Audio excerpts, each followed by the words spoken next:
Hi everyone, welcome to the 000, the War Inside and Out podcast.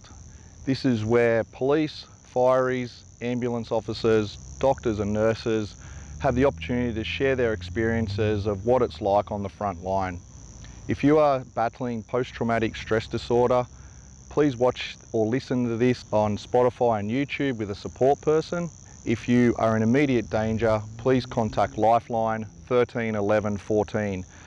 I hope you get some value and some educational strategies on how to deal with PTSD, and I hope you get a greater understanding of what emergency services go through on a day-to-day basis. If you'd like to reach out to me to share your experience, my email is craiggibson75@outlook.com and my Instagram handle is craig_gibson75. Thanks very much for listening and watching.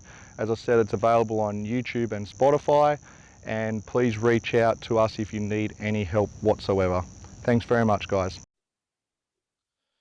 All right, welcome everyone to the 000, the War Inside and Out podcast. Today I have a special guest with me all the way from South Australia. So this podcast today is just about sharing what a police officer goes through on a day-to-day basis and, you know, what it's like to be a cop. So all the way from South Australia, Andrew Quey, how are you, mate? G'day, how are you, mate? Yeah, I'm really good, thanks. So we were just discussing before we come on, it's been a little bit of a cooler and wetter summer, which has been handy. Much more welcoming, that's for sure. Yeah. And as you were saying, out your way, you can get 40, 45 degree days usually in the summer. Mate, days in a row of them, and they just kill you, especially with the wind and everything else. There's not much you can do, that's for sure. So this has been a welcome summer. Yeah, not wrong. Mate, a little bit about yourself, your background. I believe you were in the RAAF prior to joining the police. Can you share a little bit about that? Yes, I joined the RAAF in 92, straight out of school. Yeah. Went to school in Brizzy, a bit of Sydney, a bit of Brisbane. The old man was in the army. And then I enlisted. That was just like natural progression for me. Yep. Did my 10 years. There's a few transitional things going on. Things were changing. So a mate and I thought we'd jump ship and join the coppers. We were both down here in SA at the time. Yeah. And we just ended up here. He's since left the job and he's now fired. Yeah, right. Okay. Did you enjoy your time in the RAAF? Absolutely. Yeah. I'm still in touch with most of the boys. I think you're always going to regret getting out. But at the same time, it was also a good decision. Yeah. So, yeah, wouldn't miss it. Yeah. For you, was it just a time for change in terms of getting out of the RAAF? Yeah, definitely. I think Timor was kicking off. It's hard enough to try and get a Guernsey to get over there at the time. You saw a lot of people going who hadn't done much.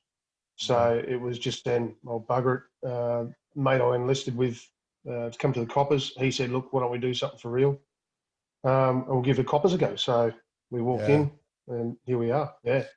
It does seem to be a kind of a natural progression into that role from, you know, military or RAAF into the police or ambos or fireys. Yeah, there's shit tons of the boys who have actually come across to the coppers in every state. And really with the job we did, which was airfield defence, it didn't leave you with too many other options, security or the coppers. So this is the best option. Yeah, cool.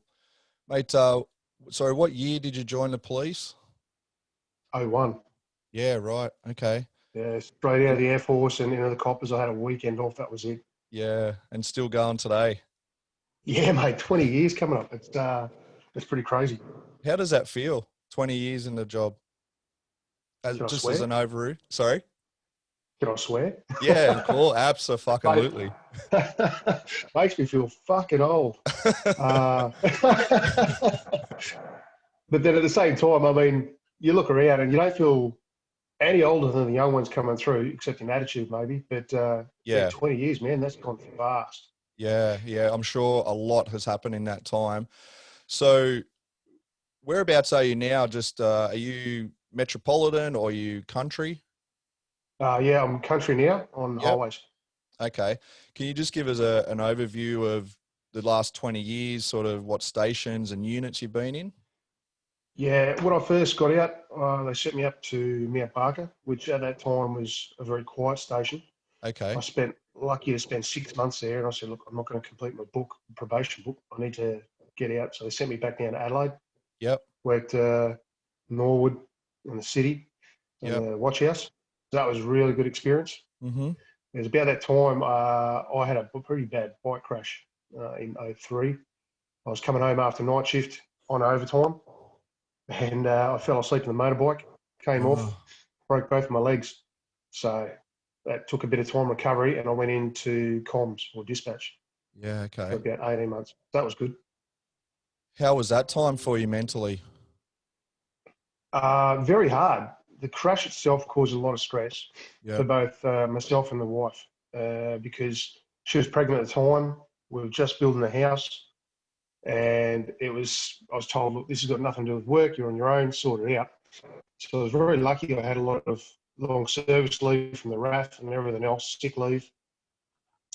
So I started utilising that. I was extremely lucky that the copper that rocked up was a speedy on the bikes, and he was a union rep. And he said, "Look, mate, this is bullshit. I'm going to put it through the union and get it picked up." Yep. So lucky for me, the union grabbed it, and we fought it for 3 years with work cover and finally won it.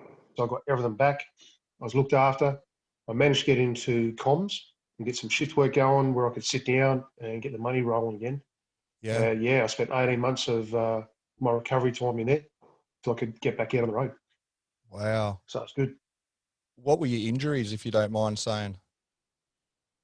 Sorry, mate. I broke Right. my right tib and fib, snapped them in half, and then my left knee was completely ripped all the way around. So when I had surgery on that, he called it a hamburger with the works, ACL, PCL, and lateral. A hamburger with the works. That's a lighter way of saying it, isn't it? Wow. Do you still have issues with that today, or? uh, as it's getting older, the left knee is the one with the knee surgery on it. It's Yep. slowly getting a little bit worse, but I train fairly heavy in the gym, so I found that a lot of leg work is helping support the knees and the legs a lot better. Yeah. Yeah. Okay. Wow, mate. Lucky to survive that. Yeah, bloody oath. Yeah. Mm.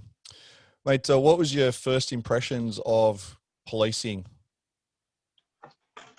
Uh, So yeah, coming it's from not the what you RAF and expect. then into the community and domestics and car accidents, neighbour disputes, probably more when you come Yeah. back to Adelaide, you probably would have seen more action and more like, Yeah. wow, what's going on?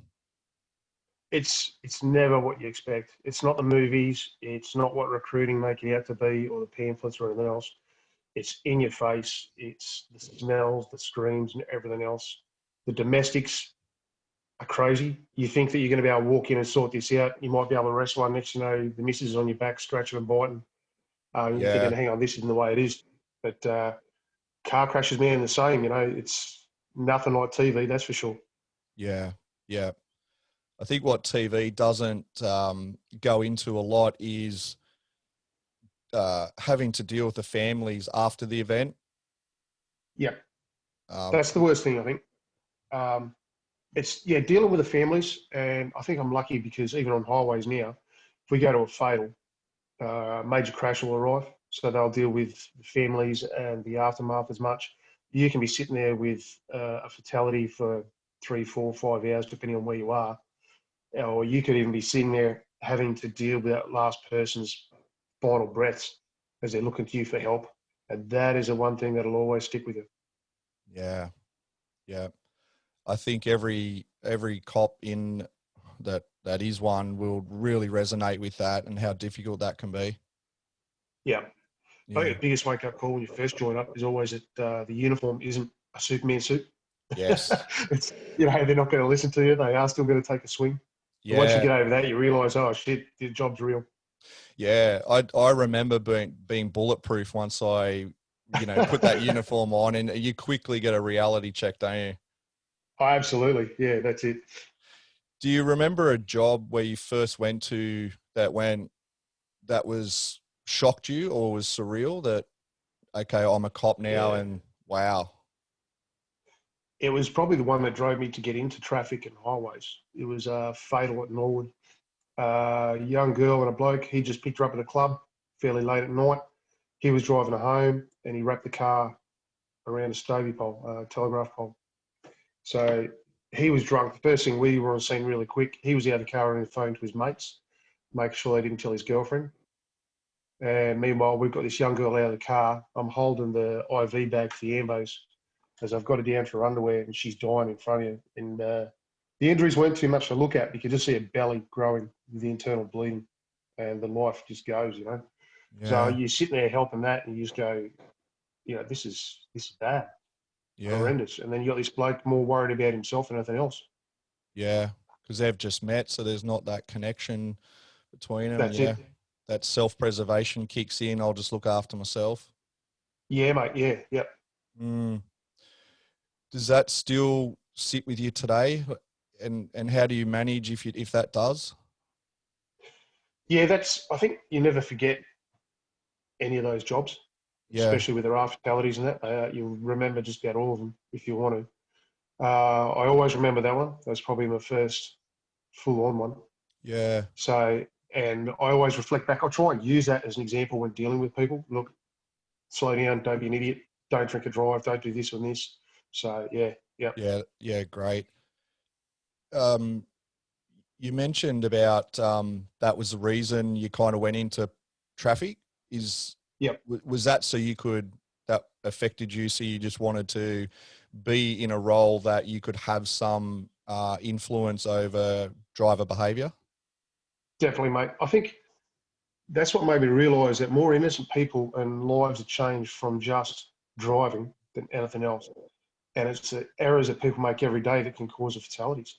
So I Yeah. thought, you know, if I can get out there and just try and change the behaviour of a couple of people and save a few lives, then I'm doing all right. Yeah. Yeah. That's awesome, mate. And I think people don't understand too, uh, with fatalities, they don't have to be high speed or, just carnage. Like, I've been to some jobs where, there wasn't a great deal of speed involved. It was just the way the car impacted with a pole or a tree or another vehicle. And, so it doesn't take a lot of driver behavior that is just a little bit excessive that can have catastrophic outcomes. Oh, absolutely. And I mean, I've been at jobs that have been a simple one, like I worked in Nullarbor on highways out there, and I went to one where a female driver veered off a road because she's scared of a road train coming at her. And her and her husband in the car, towing a caravan. She's veered off, and if out there's nothing, she could have kept going straight and just taken the foot off and it would have stopped. But she's boarded her out pretty tight and caused him to roll over. Minimal Wow. damage. She died, broke her neck. Hubby got out fine. Yet I've been to one where it was a high speed with a crook driving, methed up, everything else, puts it around a Stovey pole, the car's caved in, yet somehow he's managed to jump out and run. You sit there going, fuck, you know, I think sometimes it's fate. Yeah. Just, I think policing makes you realise that you just can't explain some things. No, mate, that's it. You see things that people never will, and you tell people, no, that's bullshit. Yeah. So with people that, because we're growing an audience also that is, they're not in the police or they're not in emergency services, and so part of what I'm trying to do is raise awareness of what actually emergency services personnel go through. Are you able to share a couple of stories from your 20 years that might Yep. give people an insight into what it's like to be a cop? I love it for the freedom. Yep. Right. Compared to defence, you'll rock up to work at the military. Excuse me. You'll have a parade. It's all very controlled and everything else. You'll be told what you're doing that day, where you're going, who with. You're always monitored, except for very few jobs. You come to the coppers. You rock up in the morning. You'll have your parade. Here's your keys. This is who you're riding with. Go to your job. If there's any jobs on hold, go deal with them. You're on your own. Do you know what I mean? And I think the sense of freedom is amazing. And at the same time, you've got to think for yourself. Everything's on you. If it goes wrong, it's on you. But you've got the opportunity as an individual to make changes. You can either improve someone's life, you're going to change someone's life most of the time by arresting or reporting or taking their licenses away or whatever else. Yeah. At the same time, you can make some really good benefits if you want to take the time to do it. Yeah. So I think you'll also see things that no one else ever will. You know, you got a front row seat to the greatest show on earth is a term that's being used, Yeah. and it's Yeah. true. You know, it's great. Yeah. Yeah. I've come across quite a few people that have had, you know, as a general member of the public, you're going to come across one traumatic event sometime in your life. Police officers have that weekly. Daily, Yeah. hourly, yeah. Mm. Can you give some examples of some jobs that you've been to that people might not know that police do? Excuse me. You're all right, mate. There's a lot of like things like mental health jobs that we deal with a lot, the domestics. I've had some really interesting mental health jobs, Yeah. things people wouldn't believe. I mean, I've always said if Jesus is coming back, he's going to get detained or sectioned. Yeah. So Yeah. I've met Jesus a couple of times. Yeah. Yeah. Yeah. And that's always interesting. You sit back afterwards with the boys and have a beer and a bit of a laugh, but it's time to Yeah. try and do your best for Yeah. them. It's absolutely anything. We're the first port of call, and I even saw that when I worked in comms because we did the triple locals there as well. And it's not the fires, it's not the ambos or anyone else. The first thing people think of if they're ever in trouble, even if you're not in trouble and they just don't know something, it's the coppers. Yes. You know, you can be walking down the mall and someone will come up saying, "Oh, excuse me, can you tell me where such and such might be?" So you're the information center, you're bloody absolutely everything. And you have to be capable, willing, and flexible to deal with everything as it comes your way and think Yeah. on your feet. Yeah. Absolutely. One thing that in with mental health in the police, obviously you go to probably more of the extreme um, issues that are out there. I was not scared, but I was really super alert at those jobs because of the unpredictable nature of them. Like 1 minute you could be talking to them Yeah, quite fine, and then next minute they are absolutely trying to tear you to pieces. And so that unpredictability yeah, always yeah. made me nervous, I guess. Do you find that, or is that something different Well, for you? even still, man, even still, because like New Year's Eve is a great example. I had just a normal traffic stop, we're stopping everyone, doing breathos, mobile breath testing. Pull a bloke over, I'd stopped a dozen cars already, no worries, busy street, having a chat to him. Breatho was negative, drugs are fine. Troll just goes past in the cage car, the divvy van. You good? Yeah, no worries, man, we're all good. They kept going. By the time they got 200 metres up the road, all of a sudden I said to this bloke, "Look, you've got a hole in your exhaust, everything else, I'm going to have to deal with this." Snap, bang, it was on. And it was pretty full on. So I'd call for a patrol, come back straight away. We got gas in, everything else. And it was just a split second change. Mm. Afterwards, it was nothing. And by the time we got to the cells, he was good. He goes, "Man, I was got an anger issue. Really sorry about that." And you sit there going, "Yeah, dude, no worries. Thanks very much." Yeah, it's incredible how a traffic stop turns into just this roller coaster ride of physical and emotional just Oh, yeah. crap. But I mean, there's been coppers here who've just gone to knock on a door, and next thing you know, they've had a shotgun blast through it and ripped half their face away. And Yeah, they're still in the job now. Um, it can be absolutely anything. It's that guy standing on the street corner that someone's called about acting weirdly that suddenly pulls a knife. It's that complete unpredictability. It's why I love the job, but it's also that thing that can really do your head in if you let it. yeah, absolutely. Yeah. What was it like in comms when you were receiving the call, but sitting back, you couldn't do anything about it? What was that like?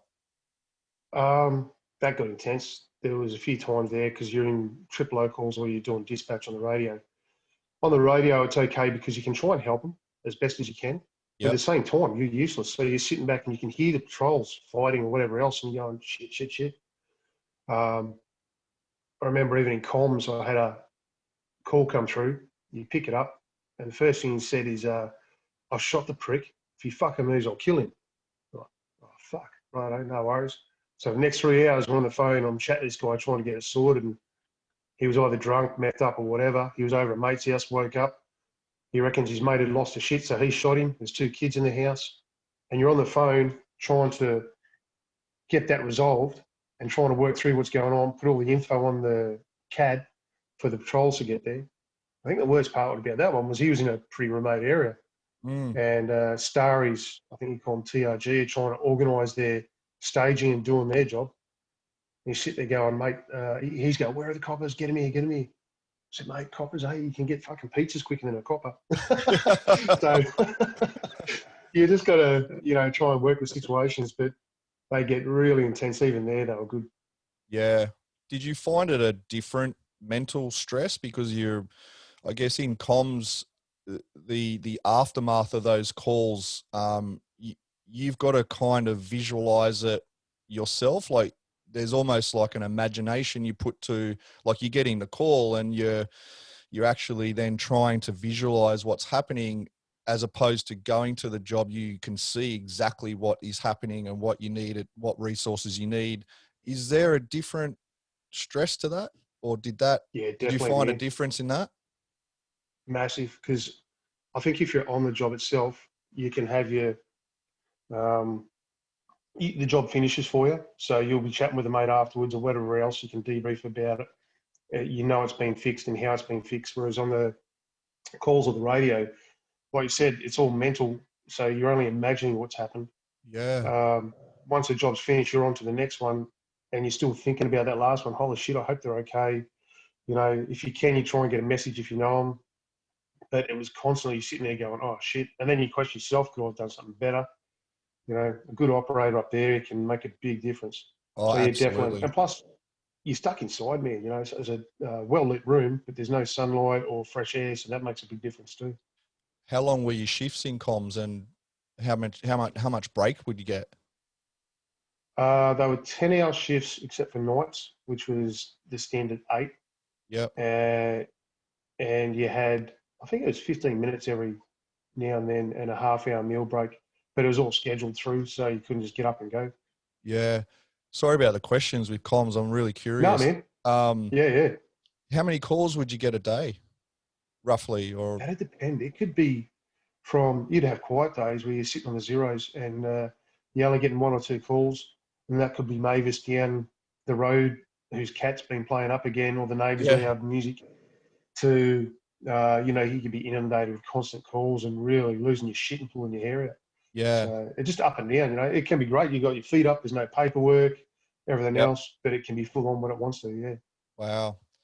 Did you ever have a need or a want from a call in comms where you wanted to meet the person you spoke to on the other end of the line? Did that ever happen? Yeah. I think you're always curious. I don't think I ever really wanted to go any further than that. And I think I was able to stay semi-detached most of the times. I think Mm. the patrols are the ones you want to try and catch up with the most, who have gone through Yep. it. Because with the 000s, I've sat there on the phone a few times and you're wondering how this person's, a lot of times domestics or something like that. And you'd hear them screaming and whatever else, and you're just going, holy shit. Then you hear the coppers arrive. Yeah, okay, now I can hang up, I'll let it go, move on to the next one. But yeah, there's definitely times you sit there going, oh, fuck, are they all right? Yeah. Why can't I do something more? Mm. Yeah. Mate, yeah, that's great. It's great to get a bit of an insight into how cops get to a job, and it's through comms, and what Yeah. that involves. So that's really Are interesting. yours up there civvies or are they coppers? A mixture of both. Yeah. Yeah, yeah, a mixture of both. Similar to you, I think people that well, actually, from what I know, like I'm not totally 100% sure what it exactly is now, because I've been out a little while. But back in the day, similar to you, it was, if there was a need for someone to be in a role where it wasn't out on the road, then that was an option. The majority of them, however, were civilians. Yeah, Yeah. Yeah. yeah. So, I think mate, it's good having coppers up there because they've got that experience and knowledge. yeah, yeah, exactly. Um, we've been in traffic. Any long good pursuits that you had, and what's the pursuit policy in South Australia? Is that different Oh, to? don't. Don't, yeah, it's pretty much the way it's got, isn't it? Yeah, yeah, yeah. No, I mean, we have one. It's very good. And we now have um, vehicle locators in every fleet. Yep. So back in Adelaide, they can see how fast you're going if your lights are on. It's all well maintained and managed by a pursuit commander, Great. so Yeah. they can organise patrols from across the state to move in wherever the pursuit's going. Drones, choppers, everything. So we've got it, and we had one the other day with Kay's son, Cox was her name, believe it or not. She's all over socials. I think I saw something like that on socials. Yeah. So, yeah, we kicked off a pursuit with her, and that ended up, I think, all the way back down in Adelaide by the time we got her. You know, various fleets taken over, patrols and everything else, and they finally got a dog together, and that worked out well. So Yeah. these days they're resolved a lot better and a lot safer to back when I first joined, where it was really loose. Yeah, absolutely. I think for people that aren't cops listening or watching is, you know, there's a fine line between trying to protect and serve and also not putting anyone in danger. It's a really fine line. It's very difficult for cops. Yeah, mate, look, even now, I think as you get more experienced and older, you're sitting there going, this ain't worth it, I'll terminate. And you back out straight away. We'll get him down the road. It's all good, you know, rather than back when you were young and keen and you might have pushed the edge a little bit further. These days, it's a lot safer. Yeah, yeah. Do you have a funny or a weird story that or a job that you went to that you can share? I'll go back to Jesus again. It was back when I was working in Norwood. And we were tasked with a mental health job. A bloke had taken to his missus, unfortunately, with a shovel. And she'd gone hospital. She was going to be all right. He was still in the house. We've gone in, and it's like a split level sort of house. So there's some stairs leading down into the kitchen. And we found him under the stairs naked. All right, mate, no worries, come out. He's all compliant, covered in sweat. Got him cuffed. Mate, what's going on? I've come back to save the world. You know, you go, oh, shit, no worries, man. On the kitchen table is a candle burning. We go to blow that out. No. You'll kill the dog of Satan in the backyard. Yeah. Yeah, all right, no worries, man. So he's all good. We get him to the hospital. He's constantly trying to sit up in bed. I said, mate, just relax. You know, they're going to help you. No, I've got to heal everyone. I must heal them.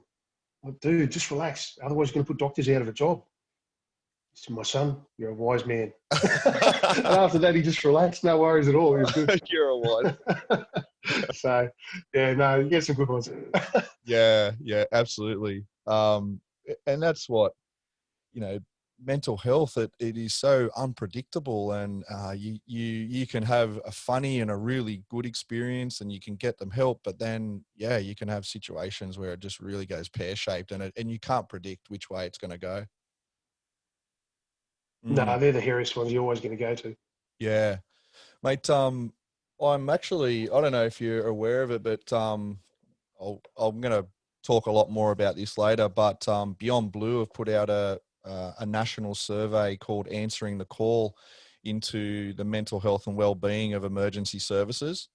It's 126 pages. It's actually, I've only just sort of become aware of it and downloaded it, and I'm getting through it, but it's actually fascinating reading, and it's the first time ever there's been a national data collection on the well-being of emergency services. And so, you know, to be in 2021, that, you know, doesn't sit well with me, but I've sort of thought about some things based on my own experience and talking to a lot of people. I'd love to just get your opinion on, you know, just whether this would be needed or what, but I sort of would love to see in the future a full-time counsellor or psychologist in every station or every group of stations 100%. that is completely independent to police procedures, promotion, training. They're an independent mental health team where police officers can go to and discuss their, you know, family life, what, you know, issues that they're having from trauma on the job or anything that they're dealing with their past, that is completely independent of the station supervisor or commander or crime manager. Also a full-time nutritionist, just to help cops with meal plans and what to eat. And, you know, it doesn't have to be too involved, but, you know, someone that they can go to if they're, you know, got some bad eating habits, education around nutrition, and also whether it's a casual or a part-time personal trainer that can come into the station and, just help police move better and feel better about themselves, and possibly keep up their activity, lose weight, build muscle, and basically just those three areas I think could make a really big difference to the well-being of cops, and same with ambos and fireys, that is going to help more in the day-to-day mental health of what everyone goes through. So what do you think, that's something that would be needed, or is? Mate, I'd say it's vital. I will Yeah, start with the fitness side of it all. I know SAPOL have just sent out emails asking if anyone interested in doing Cert 3 and 4 in fitness. yeah, I love my weights, love smashing heavy, getting bigger, everything else. So, and diet, exercise are extremely vital. And if they can have a few people trained up who are willing to help others for both their mental health, because fitness will help you deal with stress. It can help you just to cope a lot better with your own depression, mental health, and all that sort of stuff. It really does make a difference. yeah, Eating is a huge factor in all that. If you're going to be eating Maccas every fucking shift, yeah, drinking copious amounts of coffee, you got the weight problems, the sleep problems, and then the stresses of the job. Of course, you're going to struggle. You yeah, know what I mean? So if you can get a few of those going, it's fucking the best thing we could do. yeah, Um, for the counsellors or even the psychs, mm, I'd like to see it. I really would. I've lost two very close mates and a third who was a bit of a mentor to suicide in the job. And there's been others I've known of who have killed themselves. So having that open door counsellor or psychologist at every major station, I think would be absolutely huge. But I saw an example once of a boss, or read a story about it, where a boss walked into, they had a similar situation in the States. They had a mental health nurse. He'd walk in there every Friday. And after a few weeks, the nurse has gone, look, you don't seem to have any issues. What's going on? And the boss has turned around and said, if I can be seen coming in here regularly, then my troops won't be afraid to come in. And I wow, think if you can get that sort of attitude, mm, and just be able to walk in there and just feel free to have a chat without any stigma, and that's a big thing still in the job, I think, or without bosses looking at you or being worried that it's going to negatively impact you. It'll be fucking the best thing we could do. absolutely, mate. That's an amazing example of what leadership is. Is the supervisor or the commander going in, and if the troops see him doing it, well, Mm. it's okay for them to speak to him. Yeah, and that's actually really interesting, because I'm getting messages and emails from people that they're it's the complete opposite. They're suffering and they're in pain, or there's some harassment going on or bullying, and they're not actually going to their commanders because they don't feel that there's going to be repercussions from that. Yeah, so it's really an area that, and reading into the Beyond Blue report just initially, is that the stigma around reporting what everyone's going through is still a real problem. Yeah. It's hard because being regional as well, I've had a Yeah, couple of mates who have had issues. So they've reached out through EAS, the assistance line, and all that sort of stuff, and started down the route of mental health, getting help for it. But then they've got to drive to Adelaide, which is a 3-4 hour drive. And I had a mate who had to stop every half hour just to get control of himself to get there. Now, how is that supposed to help him? Do you know what I mean? He's now stressing out about even getting there. So he's already worked up before he's gotten to see the psych. After seeing a psych, and I have seen one myself and had some help after a few issues, yeah, um, you then got to try and unravel everything in your own head of what you've just gone through. I call it decompressing yeah, after speaking to a psych. And then you try and get home again. It's not good enough. If I had them out in the regional areas, it'd be so much better and easier. So like you said, if you had a psych at a major area, each major station, where people could just walk in and have a chat, it's massive change. yeah, huge. it's something that, and it's really born from my own experience. I was going through a divorce, leaving the cops, and I was really not understanding what I was going through personally, in terms of all the trauma that I'd been exposed to, and then a divorce, and I was involved in risk-taking behavior, and I was kind of the guy that would always be the clown and make light of things, and just, but it was all a front. It was all a Oh, facade. absolutely. And the last thing I wanted to do back then was reach out and talk to someone else in the cops or any of my family and friends, because the last thing I wanted to come across as is weak. Mm. And so I whether I would have, I don't know, but if there was a independent person that had no judgment on or influence over whether I was promoted or I couldn't get onto that training course because I'd spoken out, or my friends and family didn't know, if there was someone that I could have gone and spoken to, I know how much it would have helped me looking back now. Mate, I agree with you. And even back in the day, we used to have a few beers around the meal room after work, Yeah. and it wasn't a formal peer support, but it was with your mates after a shift. And even back then, you could see when a mate had a few issues, when he seemed a bit off. You could say, hey, mate, let's have a chat. You need to maybe go in and see the psych. Go see her tomorrow morning when she's in her office. And being able to do that without any lag or delay or distance, that'll make a difference. Yeah. Whether I would have done it, well, I don't know. That's a question. But maybe if I had Yeah. someone put their hand on my shoulder saying, look, how about I come in with you, might have made a difference as well. Yeah. I think the way it would have to work is it would need to be implemented, and then we would need to start to breed a culture that it was okay to go and talk to them. And that would take Yeah. time. Yeah. And that's where that peer support comes back into it. Yeah. I believe in talking to people about what I've gone through. I'm more than happy to share it with other coppers, and be there and willing to say, are you okay? And it's not just a question, but actually sit down and take the time to listen. Yeah. And that's what is needed, is to take time and listen. Yeah. You said that obviously you lift weights and you're fit, mate. That, and what else do you do to manage your stress day to day? Ride my bike as much as I can. Yeah. So get on the motorbike, and there's no better freedom. Just disappear and enjoy some hills and twists and everything else, and just relax. Yeah, that's always a good one. Yeah.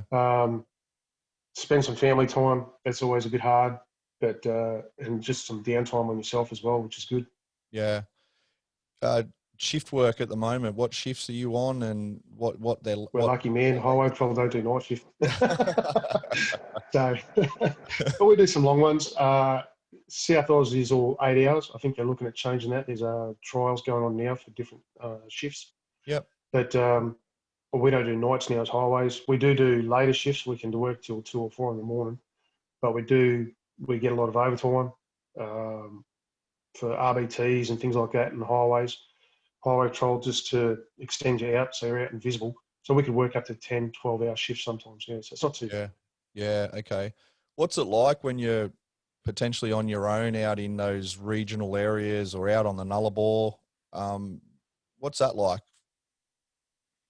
Good and bad. Yeah. I listen to a lot of podcasts, so at least you got a voice going. Yeah. So that's always good, at the same time, you become very resilient and self-reliant, so you soon learn how to talk to people. A lot of ways that coppers don't have to worry about. So that verbal judo is vital.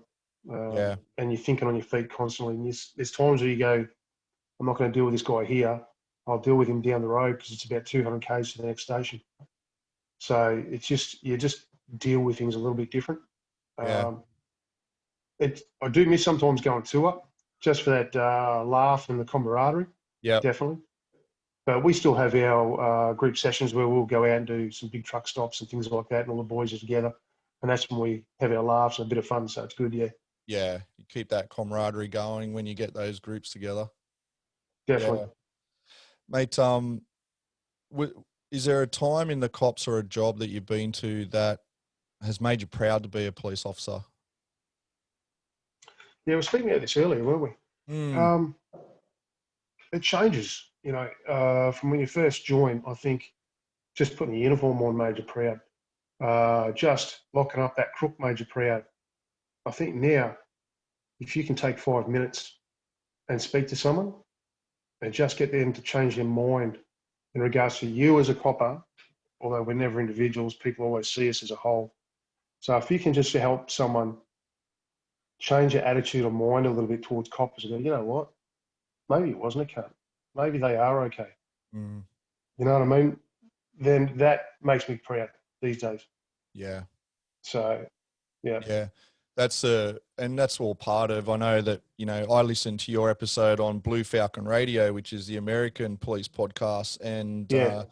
you know, same with myself. Just prior to getting involved in this, I was just hearing so many stories and opinions about police from um, 20 somethings in the gym that I used to go to. And, police are just, lazy and they only do speeding tickets. And there's just a lack of awareness of what police actually really go through. And so those guys over in America and ourselves are trying to bridge that gap to say, hey, we actually go through some heavy shit and Yeah. we're not all bad. And, you might come across a grumpy cop, but it's not because it's directed at you. It's just the pile of shit they've had for the 8 hours prior to them coming across you. So yeah, it's the more that we can talk about or sharing our real experiences and what we actually really go through, it might help just to bring more awareness to the community, to like there's some understanding on both sides of the fence. I agree, mate. I think a lot of people see coppers as what they see on TV, and a lot of that's Yes. glorified. There's a lot of bullshit that goes with it. A lot of it's all detectives or crime scene, and Yeah. you and I both know those jobs are nothing like what you see on telly. Yeah. Um, so if they can actually see what your average patrolman goes through on a day-to-day, would completely, vastly change. Shows like Highway Patrol and RBTs and all that are good because it shows Yeah. the attitude of the public that we cop that most Yes. people wouldn't see. Yes. And I think they're great. You know, Yeah. I'd like to see ride-alongs like they do in the States, Yep. from business leaders, community members, and all that sort of stuff. Jump in the car and just roll with us for a couple of shifts just to see what goes on. I Yep. think that would make a huge difference as well. But then Yeah. you got liability and everything. Yeah. It is hard, but you're spot on that there'd be a flood of funding for cops if politicians had to ride along and see what. Huge. Mate, for someone that is at the academy now or wants to join the police, do you have any advice for them? Take your time.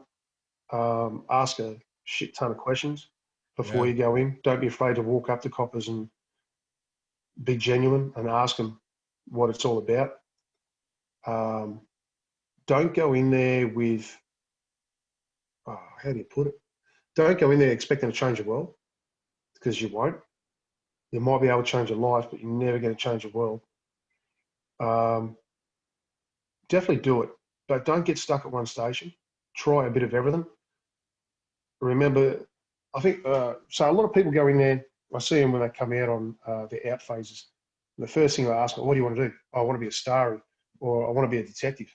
Why is that? Oh, because that's where all the fun is. Mate, Mm, it's not. If you want the action, patrols is where it's at, because they're the ones knocking on the door and being shot at. They're the ones stopping the car full of guns, knives, and drugs and everything else. So learn your bread and butter before you want to go further. Take your time and just enjoy the ride. yeah, great advice. I- Is there a tenure in South Australia so you come out of the academy, you do your probation period, and then you get confirmed to a constable, rank of constable. Is there a tenure then that you have to do in GDs in South Australia? Because in New South Wales, from last time I remember, it was 3 years. Uh, I'm not 100% sure. Yeah, I that's okay. reckon they're supposed to I know it's 5 years before you can reach senior connie. You've got to have a bit of time on the road. Mm, But I know that some people can jump a bit and get on courses if they're showing a bit of a bright light. But I think that it should be a minimum, definitely, on the road for them, just to learn their bread and butter, learn how to talk. You know, how to talk to a crook is not something everyone can do, that's for sure. Yeah. But if you want to be a good D, if you want to be good at anything in this job, you got to know how to talk to the crooks. Yeah. I think I was about 4 years in before I felt really comfortable to rock up to my shift and have anyone with me and just roll. Oh, yeah. So I think you're still learning so much legislation and policy and procedure, and then you become senior on a car crew, and you're starting to then look after not only yourself but your junior partner, and then you just got to go in day after day after day and be nervous and not knowing what you're doing and just roll with the punches. But it was about 4 years where I remember just going, yeah, this is I'm comfortable now to. Did you find there was a time where you weren't sure, but I then think, it just all fell into place? I reckon the first 6 months I walked around like I knew what I was doing. Yeah, And then after a few yeah, a few knocks, you realise that you don't know shit. yeah, So, yeah, you're right. It'd probably be the first 4 to 5 years, and then you're starting to get a grasp. And I think that's what I love about the job now still. I don't know everything. You yeah, know, I'm still making a phone call. And that's the one thing I'll always tell everyone. Don't be afraid to make a phone call, yeah, because you're not going to know everything, man. yeah, And ask advice. And I mean, there's times you got an arrest, it'd be a big one, and you've got an idea of what you made the arrest for. Well, you're pretty confident what the arrest is about. You know your powers, you followed your legislation. Then you get back and you'll sit around going, right, what's the most appropriate offences here? So you sit around and you discuss that. Well, what did he do? Well, how about this one is more appropriate than that one? So no one's going to know everything, man. yeah, And that's a good thing about this job. There's always room to learn. yeah, 100%. And so I talk my own experience and talking to so many people and that's why I'm trying to really get to a place where we can look after cops as we go along so we can keep them in the job. And because everyone loves it, everyone enjoys the role and the diversity, and they're making a difference. And the longer that we can keep people in that career is better. But I think we burn out and we get exposed to so much, and the support. We want to keep people in the role. We want to keep people in the job. I'd still be in the job if I had understood what I was going through. Yeah, Yeah. so I just think the more awareness and support we can give each other in the job, the longer our career will be. Yeah, I agree. And I think blokes like yourself are vital, willing to say, look, mate, it's okay. You know, if you fall down, it is okay. Yeah. Here's a hand, I'll help you get up. And that needs to be out there. We Yep. need blokes like yourself who are saying it. We need them in every station. Those senior blokes who the young coppers are looking up to have to be willing to say, it's okay, mate. I can see you struggling. Don't worry about it. You know, I'll help you. You Yeah. get through this. There is help. Yeah. Great message, mate. Yeah, absolutely. Just going back, one last probably war story, but and not people not understanding what cops go through, but do you remember a house that you went into and you went, wow, people live like this? Which one? Yeah, I know. People don't realize just how much of it is around there, I Yeah. can't even speak. Like, dogs and cats just crapping in the house, and kids are running around amongst it. And just the way people live Man, is amazing. That was one thing that shocked me. it's feral. So working metro, I've been to houses where there was like full-blown meth houses, and we were finding needles in the cribs, baby's crib, cockroaches walking up the walls. I went to an old bloke that had died, and he was shitting in buckets, but you could see where he'd missed a bucket, and there's just trails of dried shit throughout the house. And I'm there for a couple of hours doing my investigation, as we do here, and the stench, man, and then you see cockroaches and all that. It's like, oh, this is fucked. And then you work regional, and I've been out to some very remote communities, And different story out there again. It can be completely feral, and it's there's some sights I've seen, man. I just go, no way. How can people Yeah. do this? Yeah. Yeah. I was sent a photo recently of a house that the cop went into, and oh, mate, shocking. And Yeah, and the people live smells. there. Yeah, I walked out. We had a guy, mental health job, and he was living with his mum and dad in a small retirement house. Beautiful, as you do. You walk into these houses; they're all immaculate. They smell of potpourri and everything else. But their son was refusing to leave his bed for whatever reason, adult son. So me and my side have walked in there, and the stench of shit hit us. So potpourri as you walk in the door, and then you get to his bedroom, there's a stench of shit, and he hasn't left his bed for days. He's just shitting himself. Mental health and drugs. I've Yeah. walked out, had a vomit because the stench was just too much. I got, mate, I can't do this. This is disgusting.